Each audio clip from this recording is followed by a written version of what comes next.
kapatid, hindi matutumbasan ng anumang halaga sa mundo ang iyong kaluluwa. Mahalaga sa ating Panginoong Diyos ang ating kaluluwa.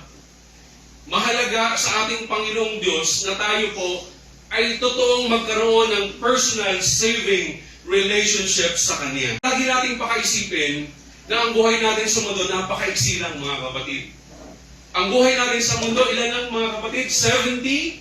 Kung malakas ka pa, 80. What is 80 years compared to eternity? Bakit ko pa ibabaling yung aking oras, yung aking resources, yung aking lakas sa ibang bagay, kung lahat ng yan nilipas? So, yun po ay short-sighted goal. Na i-invest mo yung buhay mo sa mundong ito at hindi ka mag-invest sa mga bagay na merong kinalaman sa iyong pananampalataya, na merong kinalaman sa pangwalang hanggan. Tayo na sumampalataya sa ating Panginoong Kristo, ang bugtong na anak ng Diyos, ay merong buhay na walang hanggan.